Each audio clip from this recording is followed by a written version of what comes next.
I am rooting against the Giants. You know, I was looking at the Giants last night, and it had me thinking about the 49ers, and it had me also thinking about the Golden State Warriors. I believe that the best organizations in sports, they don't just sustain because of one player or one coach. They sustain because they have influx of talent that's coming in. And sometimes it's year to year. Yep. Sometimes it's over a multi-year period. But think about the best organizations and the best teams. The Golden State Warrior team. Think about the 2015 team. And think about how uniquely different the 2022 championship was. We're talking about two dramatically different rosters. The finances were different, but they found a lot of different players via draft, free agency, trades, etc., and they kept it rolling. When I think about the gold standard, and football's different because you get so many draft picks and the roster can turn over because of the non-guaranteed contracts. But the gold standard is probably New England, right? Over the last 20, 25 years. The Niners were one of those teams as well. But I would say the Niners were different back in the 80s because no salary cap. So you could hang on to a Steve Young and have him be your backup for many years, right? It's just different. The Astros, when I look at the Astros, the 2 championships they've won, and we could lose our face about how, you know, they cheated, but the 2017 team is very different from the more current championship team. Right? Yankees, too, when they won the championship in the 90s versus the one that won their final championship in the 2000s. Very, very different. The 49ers, and I've said this 5 or 6 times, 2019, the only returning players on the team right now from that Super Bowl team, Wisnowski, Bosa, Warner, Debo, Kittle, Juice. They're all that same draft? No, but they were all on that team. I'm just going on that team. That team. They were on that team. Gotcha. Wisnowski, Bosa, Warner, Debo, Kittle, Juice. Now, that's a long time. I mean, 2019 might as well be forever ago. In football years. In the NFL, with all the roster turnover, it's a year-to-year league. It's rare that you get about 5 guys who are on the team 5 years from now. I would be eager to know how many guys on the Philadelphia Eagles we made from that Super Bowl team. Is it just Lane Johnson? I mean, there can't be too many guys on that team that was on that Super Bowl team that's currently on the Philadelphia Eagles. Absolutely. I mean, and you're 100% correct. I'm looking at the Niners. Forget the Eagles. From the Niners, week 1 in Chicago, 2022. Let me read some of these names that are either not on the team or not producing at all. Trey Lance, Elijah Mitchell, Jeff Wilson, Ray McLeod, Ross Dwelly, Tyler Kroft. These were guys on offense who had a touch. Yeah. Defense, guys who had a tackle. Ebukam, Al-Shair, Tashawn Gibson, Hassan Ridgeway, Eric Armstead, Drake Jackson, Emmanuel Mosley, Tarvarius Moore, Ambry Thomas.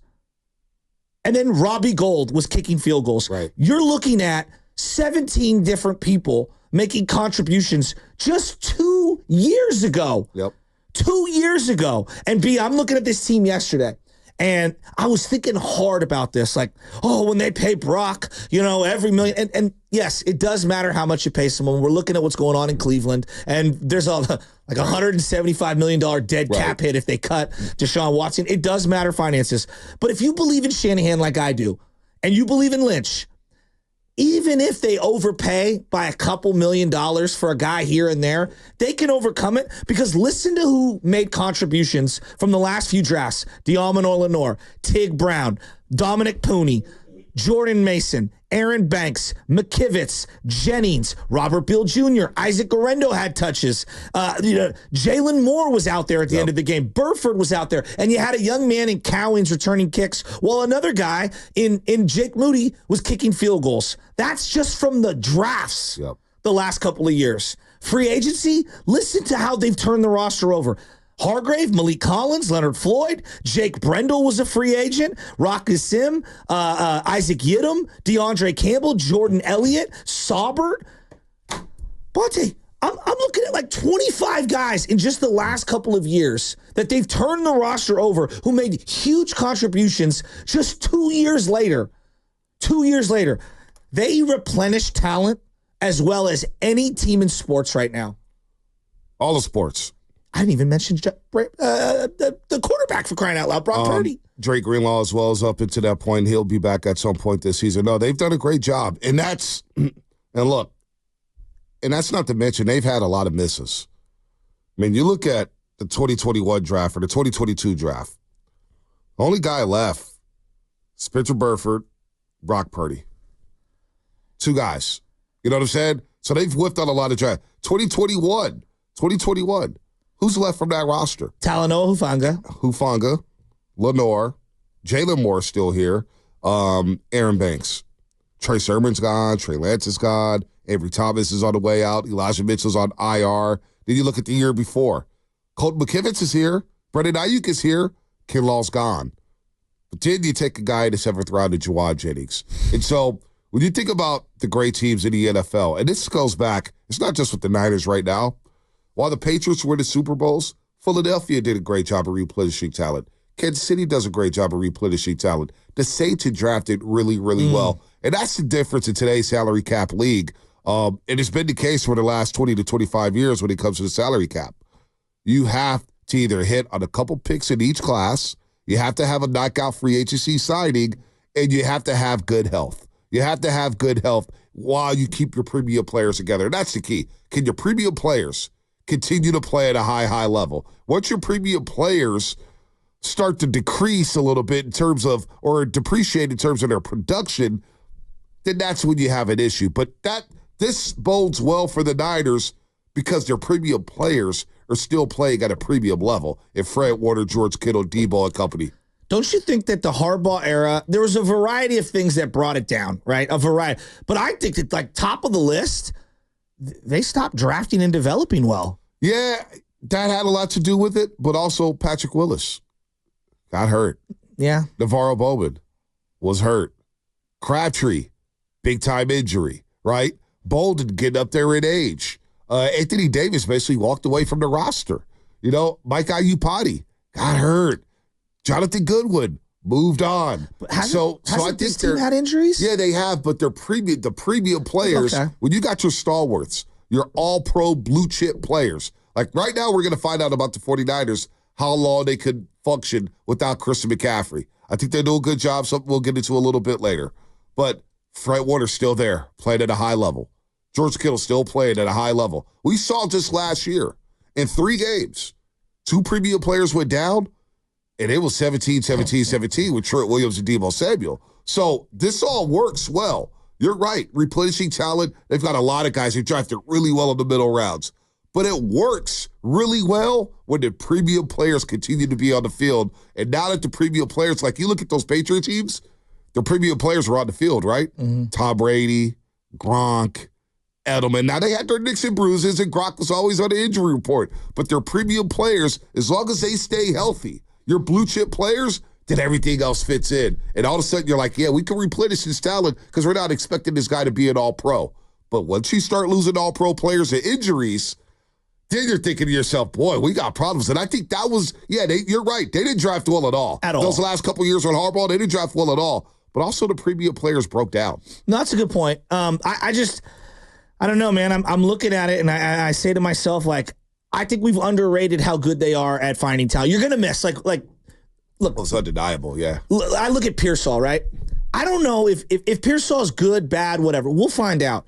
I can already tell you right now, this draft that they had, if Dominic Pooney, let's just say hypothetically, is the only guy that comes out of this draft as a pop, do you know how many teams would die to have a day one plug-and-play starter who's already a B to B plus player? Yep.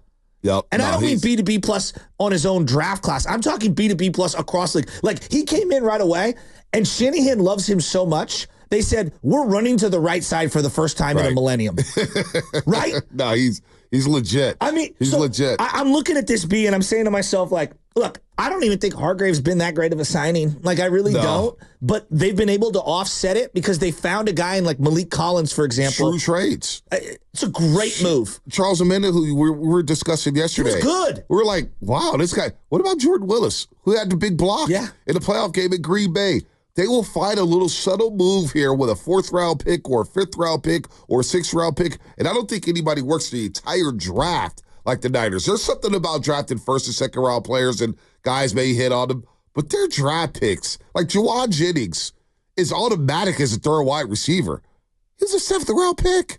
7th-round pick. Jordan Mason, who just had a career high, was an undrafted free agent. It looked like one of the best backs in all of football this past week. Well, he was the backup to Jahmyr Gibbs at Georgia Tech. It's crazy. Right. And I say all this as I wrap this all in a big bow. And I want to stay on the Niners, but I do want to get back to the original. You brought up the Giants.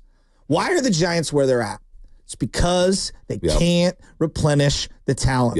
What got Sabian to where he was at the end of his run? They couldn't replenish the talent. And talent was going out the door in trades, and you brought back guys who were at the end of their ropes. And to your point about older players, premium talent. The premium talent turned into not premium they weren't anymore. Premium anymore. No, you had to go to the 87 gas and not the 91, right? Exactly. Whatever that is, unleaded or whatever it is. How I forget the I just know 91, 89, 87. If you go to the cheap gas station, you better get 91, which I usually do all the time because you go to the not the Arcos of the world, but the no-name gas stations.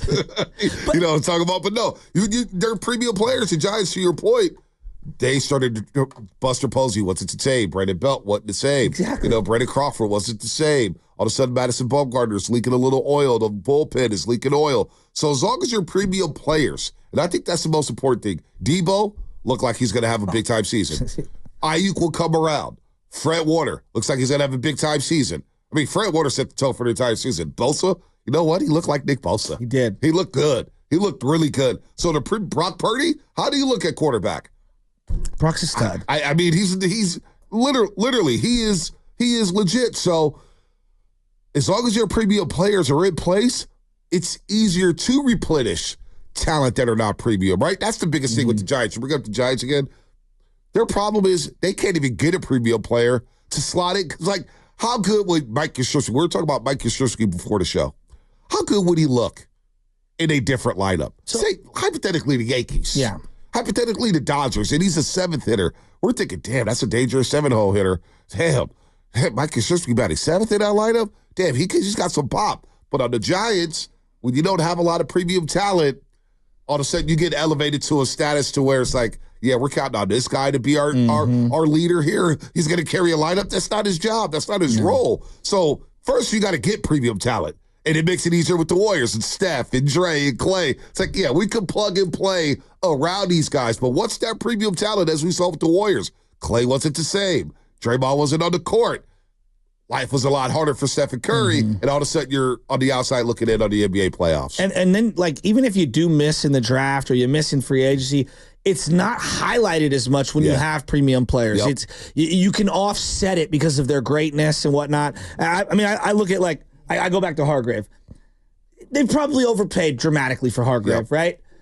But nobody really thinks about that snap in, snap out because they got Bosa, and he's wrecking havoc. And they got Fred Warner, and he's a stud. And they got Tig Brown in the back of that secondary, and he looks like he's going to be a starter for at least 5 years because we know safeties is just tough.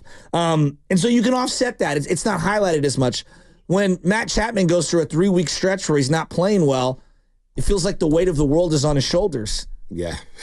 And even when he is playing well, you're struggling to win baseball games. That's what I'm saying. So we're going to find out with this whole equation here when it comes to premium players. The Niners are going to get a test here without Christian McCaffrey. Oh, it's a huge test. Because I don't anticipate, driving in, Shasky, I just told myself, I said, whatever Christian McCaffrey gives the 49ers this season is a bonus. Because when you get Achilles attached to a calf injury, I'm not going to lie to you right now.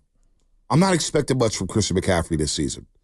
I'm not. I just, maybe that's my mind today. Baldy's been kind of all over his Shasky, talking about the 400 touches and that next season. And I'm not expecting much from McCaffrey this year. So I've been, this is going to sound like I'm crazy, but I've been dealing with Achilles tendonitis for multiple years now, and I'm going to see Dr. Joe. Now, I'm not Christian McCaffrey. Right. I don't know the inner workings of his body, blah, blah, blah. I'll tell you this. I've studied the ankle, the foot, and the Achilles, and all of the muscles that are attached for a long, long time.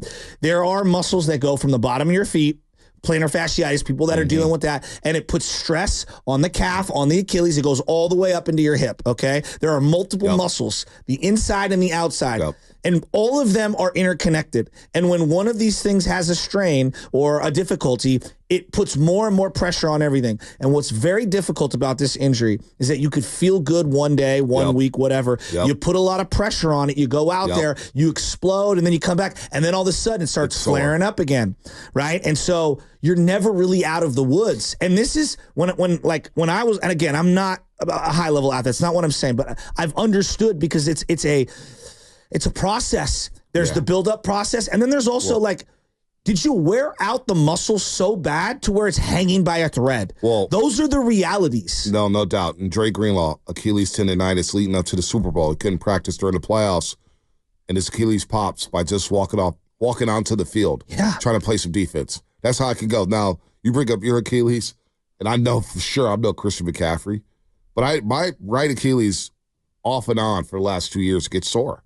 Off and on, whether I do a lot of walking, whether I put a lot of stress on it, and it shoots up to the hip. It can shoot up to the hip, and it gets a little stuff. Sometimes I wake up, and I've got a little limp with that Achilles, and I'm like, that's why people laugh and stuff. Like Jason Dumas just went through rehab with his playing. You never know where this thing could go. Dude. It could snap. I was talking to a doctor, maybe Dr. Jaime. I read into him when I was up there in 1985 gallery, and he was saying, man, guys over 40, they're like a doctor's best friend because they're coming in with Achilles injuries left and right. So when you think about the sudden movements that Christian McCaffrey has to make on a play-by-play basis, cutting in the hole, cutting out of the hole, running the stretch zone, catching screen passes or whatnot, this is not good for Christian McCaffrey. Now, is it good for the 49ers? We could get into that. 888-957-9570. Can they win without Christian McCaffrey? I think they can win a lot of football games without Christian McCaffrey, but it would be disappointing to not have the reigning Offensive Player of the Year on your roster in 2024 as he deals with this injury. This is not good, folks. We'll play some sound from yesterday. We had some doctors on the airwaves. We'll get to all that coming up here. By the way, shout out to our friends at Flowing Water Plumbing and Drain. If you're going to call it to the roast, you better bring it, because if you don't, you'll be flush. Brought to you by Flowing Water Plumbing and Drain. And so to your point about replenishment, how can they replenish the talent? All of a sudden, Isaac Orindo, we're looking at you. We're looking at Keyshawn Vaughn. We're looking at Jordan Mason. We're looking at a lot of these guys here as the Niners try to replenish a premium talent for once in Christian McCaffrey. That's